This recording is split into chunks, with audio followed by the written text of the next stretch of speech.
I'm always just trying to get a feel for what, what San Francisco's like and what the feeling is there and whether, it is madness and mania around the tech or I know there's been a lot of criticism as far as the normal everyday person in San Francisco versus the tech kind of person. Does it feel like a two-class system? People used to say in New York City in the 90s where I lived that if you weren't in banking, you were a second-class citizen. And they were probably right. I was in banking at the time.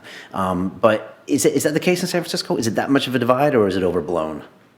Well, it's really a renaissance period in San Francisco, and we hope that the rising tide raises all boats, and that you see this flourishing businesses, that are part of the ecosystem of tech, growing, all the different retailers, the different service providers, the city, the real estate, the city is undergoing this wonderful renaissance. However, to the flip side of it, it's not a simple equation. The rents are astronomical.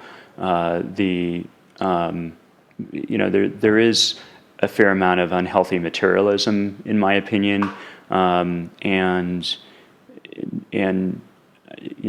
I think that the Valley does need to think about the other side of the equation, and that's the simple fact of it.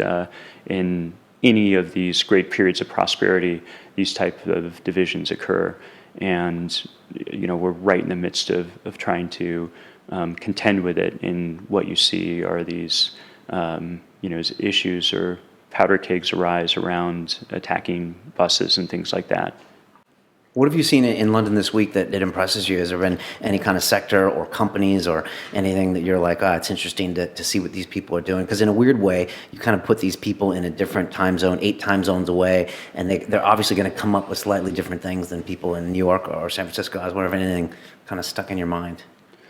Well, it's, as I've traveled around the city, I've just gone from startup to startup and going into these offices and seeing 15 companies on the placard of cool startups and sitting down with these entrepreneurs and speaking to them and seeing the sophistication, the intelligence, the drive, the things that you want to see in a growing tech community. Now, Silicon Valley has had a decade's head start. We had 2 decades, many decades actually. The chip industry, Hewlett Packard, the military influence and impact that spawned the chip industry, which spawned the hardware industry, which spawned the software industry. So there's been a lot of time for what's happened in the last 2 decades to actually develop, and so. I think that London is on its way. It's following more of a course of I would say New York. We're seeing a lot of promise and excitement coming out of New York.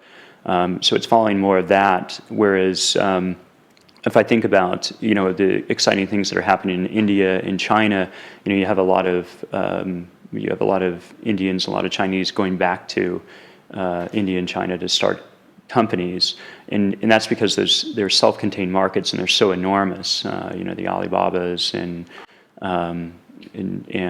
Flipkarts and so on of the world, and they're just great opportunities back there. London is different, and I would put it more akin to New York, if I try to make that comparison.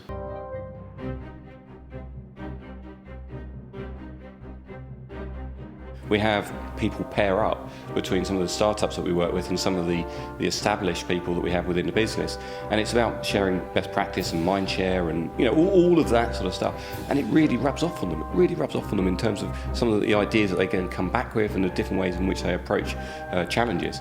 If you're going to grow, if you're going to be successful, you need to take risk. When you get that call, when you get that opportunity, just go for it. Don't worry. Consistently push yourself outside your boundaries. So there's a world of possibilities out there, so I think it's a really exciting time.